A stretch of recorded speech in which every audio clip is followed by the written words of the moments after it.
Saudara dan saudari yang terkasih di dalam nama Tuhan kita Yesus Kristus. Katekese kita hari ini kita membahas khusus tentang Maria. Nah, video saya yang terakhir itu saya bahas tentang titik mati teologi Protestanisme ada pada Maria. Video itu banyak tanggapan baik dari Katolik maupun dari saudara kita yang Kristen Protestan.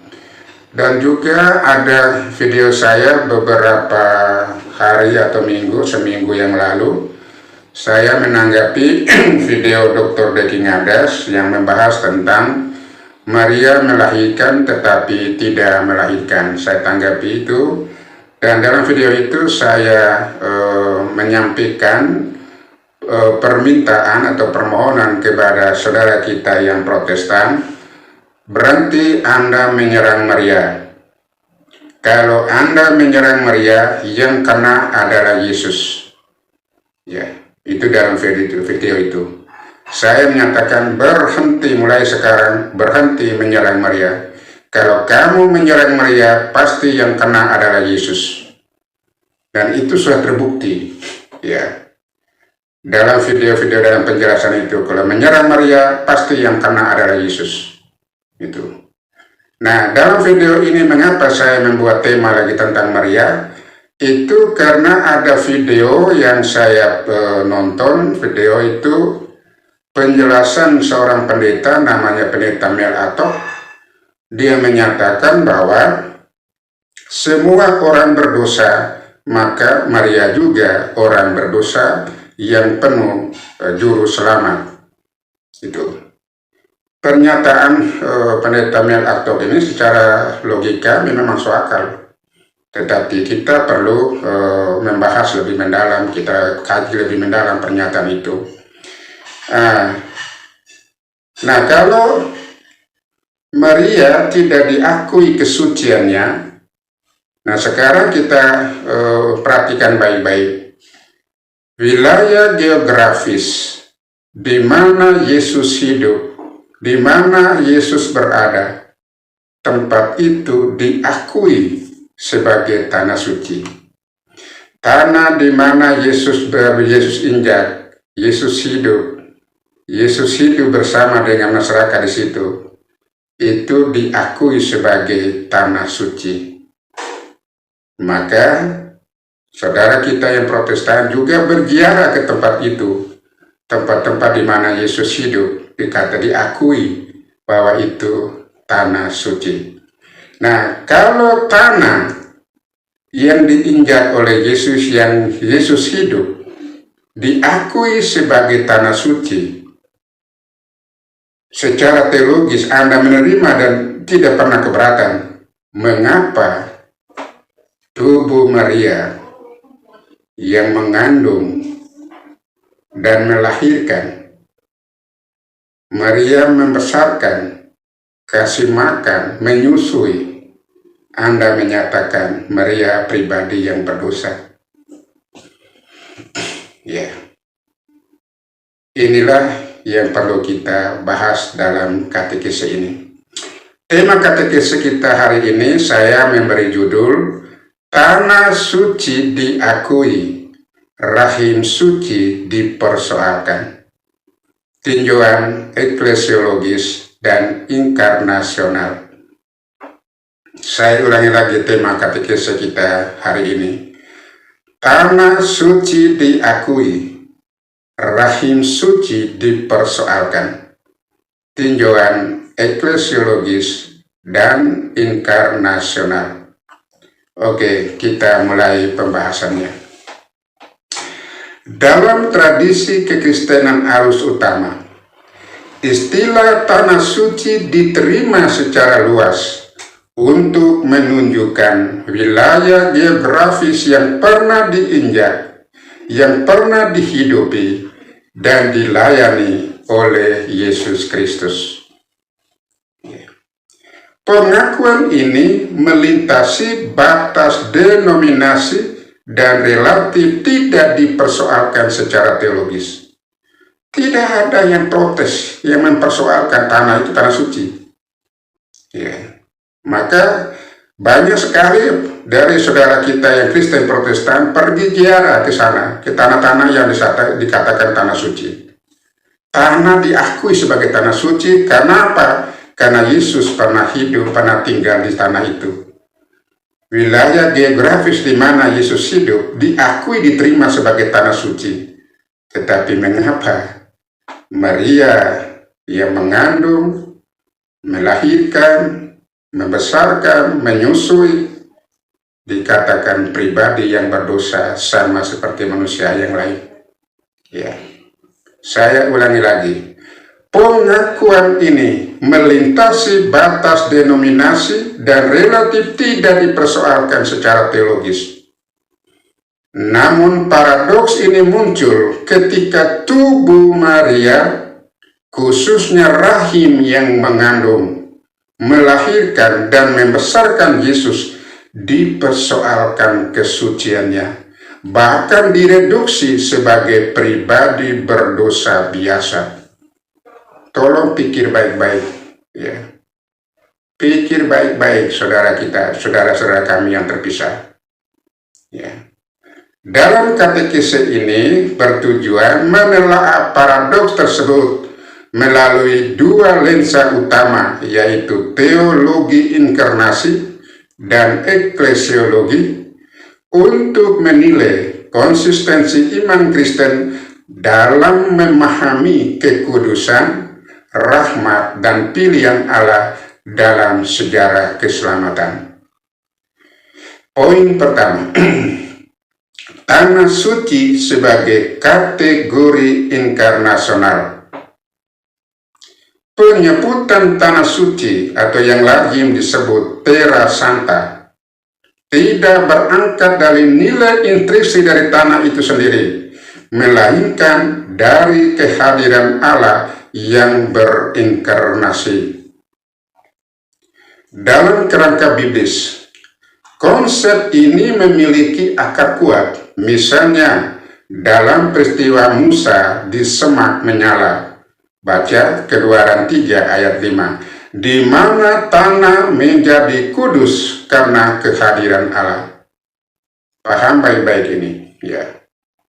Tanah menjadi kudus karena kehadiran Allah. Dalam iman Kristiani, inkarnasi sabda, Anda baca di Yohanes 1 ayat 14, memberi dimensi baru pada konsep kesucian.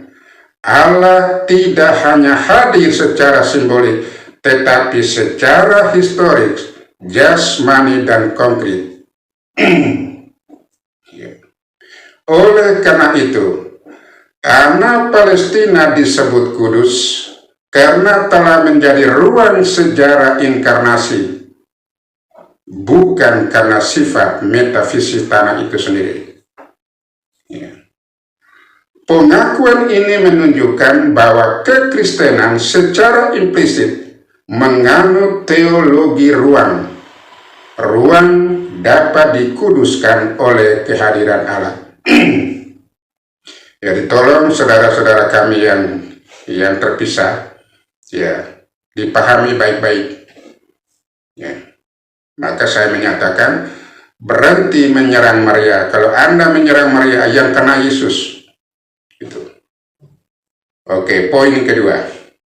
Rahim Maria sebagai lokus inkarnasi.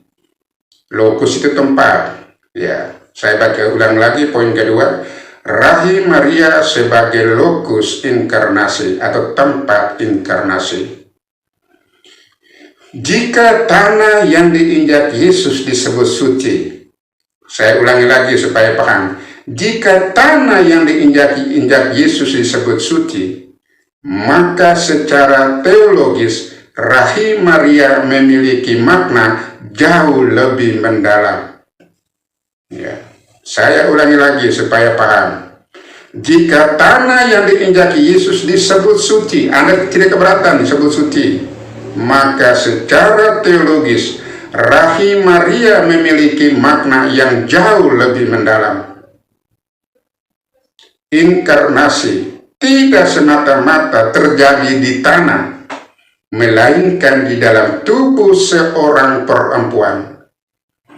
Maria bukan sekadar saksi inkarnasi, melainkan lokus inkarnasi itu sendiri. Lokus, ulang lagi, tempat inkarnasi itu sendiri terjadi. Tradisi gereja perdana mengafirmasi hal ini melalui gelar Theotokos, Bunda Allah, yang ditegaskan dalam Konsili Efesus tahun 431. Jadi gelar ini bukanlah devosi sentimental, melainkan pernyataan kristologis. Ingat, pernyataan kristologi dan inkarnasional, di mana Yesus yang dilahirkan Maria adalah sungguh-sungguh Allah dan sungguh-sungguh manusia. Ini perhatikan baik-baik. Kalau Anda menolak Maria, pasti yang kena Yesus. Tuh. Dalam kerangka biblis atau kitab suci, dalam kerangka biblis, dalam hal ini kitab suci, Maria juga dipaham sebagai arca perjanjian baru. Lukas 1 ayat 35 menggunakan bahasa yang menggemakan kemuliaan Allah yang menaungi tabut perjanjian. Baca Kejadian 40 ayat 35. Baca sendiri supaya lebih paham. Ya. Jika arca perjanjian lama yang hanya menyimpan simbol hukum Allah harus dibuat dari bahan yang paling murni, ingat, ini tipologinya, harus dibuat dari bahan yang paling murni, maka analogi ini menuntut konsistensi teologis dalam memandang Maria yang mengandung Sang Sabda itu sendiri. Yang ketiga, poin yang ketiga, reduksi antropologi dosa dan problematika inkarnasi. Penolakan terhadap kesucian Maria umumnya bertumpu pada pembacaan universitas dosa manusia.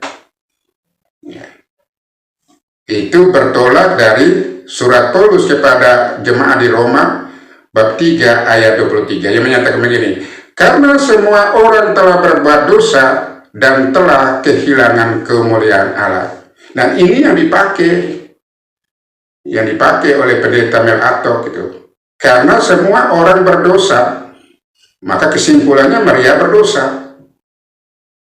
Tidak lagi refleksi teologis lebih mendalam, tapi langsung karena semua orang berdosa, maka Maria orang berdosa.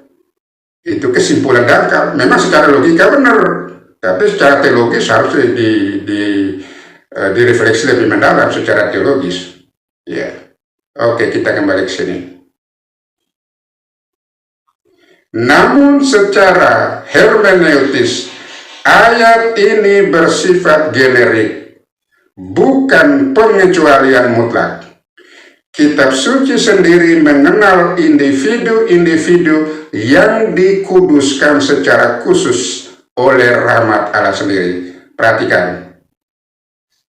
Kitab suci sendiri mengenal individu-individu yang dikuduskan secara khusus oleh rahmat Allah sendiri. Yang pertama, Yeremia 1 ayat 5 yang menyatakan begini, sebelum aku membentuk engkau dalam rahim ibumu, aku telah mengenal engkau. Dan sebelum engkau keluar dari kandungan, aku telah menguduskan engkau. Aku telah menetapkan engkau menjadi nabi bagi bangsa-bangsa. Artinya orang itu dipilih secara khusus oleh Allah, dipersiapkan khusus oleh Allah sendiri, dikuduskan, disucikan oleh rahmat Allah sendiri. Yang kedua, Injil Lukas bab 1 ayat 15. Sebab ia akan besar di hadapan Tuhan, dan ia tidak akan minum anggur atau minuman keras, dan dia akan penuh dengan Roh Kudus mulai dari rahim ibunya. Artinya orang khusus sudah dipilih, ditunjuk oleh Allah sendiri, dilindungi oleh rahmat sendiri, rahmat Allah sendiri, dikuduskan oleh rahmat Allah sendiri. Oke, kita lanjut, kita kembali. Gereja Katolik tidak mengajarkan bahwa Maria tidak membutuhkan keselamatan, melainkan ia diselamatkan secara preventif oleh jasa Kristus. Makanya Pendeta MacArthur menyatakan bahwa karena semua orang berdosa, Maria berdosa, maka Maria membutuhkan keselamatan di Kristus. Tolong dipahami secara mendalam. Saya ulangi lagi baca ini, pernyataan ini. Gereja Katolik tidak mengajarkan bahwa Maria tidak membutuhkan keselamatan, melainkan ia diselamatkan secara preventif oleh jasa Kristus. Ya seperti kamu baca dari Yeremia 1 ayat 5 dan Lukas 1 ayat 15. Orang khusus yang dipersiapkan oleh Allah sendiri. Itu. Maka dogma Immaculata Conception justru menegaskan keunggulan rahmat Kristus yang melampaui waktu, bukan keunggulan otonom Maria. Ya, saya ulangi lagi pernyataan ini. Dogma Immaculata Conception justru menegaskan keunggulan rahmat Kristus yang melampaui waktu, bukan keunggulan otonom dari Maria itu sendiri. Menolak kesucian Maria sambil menerima tanah suci, nah ini ingat nih, menolak kesucian Maria sambil menerima kesucian tanah suci menunjukkan inkonsistensi inkarnasional. Ruang geografis diterima sebagai tempat dikuduskan, tetapi tubuh manusia, yakni Maria, yang menjadi sarana langsung inkarnasi, ditolak sebagai lokus kekudusan. Ini aneh, ya, aneh. Saya terus terang menyatakan bahwa ini kebodohan rohani. Ya. Kesucian Maria ditolak, kesucian wilayah geografis diterima. Ini kebodohan rohani. Ya. Maka dengan katekese ini mudah-mudahan diobati kebodohan rohani itu. Wilayah geografis, tanah di mana Yesus pernah injak, Yesus pernah hidup, kamu terima sebagai tanah suci. Tetapi tubuh Maria, rahim Maria yang mengandung, melahirkan, membesarkan, menyusui, kok kamu bilang kok pribadi berdosa? Ya. Ini tolong dipahami baik-baik ya. Kalau memang selama ini salah, bertobat lah. Ya. Oke, sekarang poin yang keempat. Implikasi eklesiologis. Paradoks ini memiliki dampak eklesiologis yang signifikan. Gereja dalam pemahaman Katolik adalah kelanjutan inkarnasi Kristus dalam sejarah. Ya. Saya ulangi lagi, paradoks ini memiliki dampak eklesiologis yang signifikan. Gereja dalam pemahaman Katolik adalah kelanjutan inkarnasi Kristus dalam sejarah. Maka gereja disebut Corpus Christi Mysticus, tubuh mistik Kristus. Ya. Jika tubuh Maria sebagai tempat inkarnasi pertama direduksi, maka tubuh gereja pun beresiko dipahami secara minimalistik, sekedar komunitas rohani tanpa dimensi sakramental dan tubuh. Ya. Saya kira video saya yang lalu juga saya sampaikan hal yang sama. Nah, sebaliknya, pengakuan akan kesucian Maria menegaskan bahwa gereja bukan hanya ruang pewartaan, tetapi juga ruang kehadiran rahmat Allah yang nyata, historis, dan berinkarnasi. Ya. Dengan demikian, Mariologi bukan tambahan perifer atau tambahan pinggiran atau bagian dari luar, melainkan bagian integral dari eklesiologi dan kristologi. Jadi Mariologi bukan tambahan, ya, bukan tambahan pinggiran, tapi bagian integral yang tidak dipisahkan dari eklesiologi dan kristologi.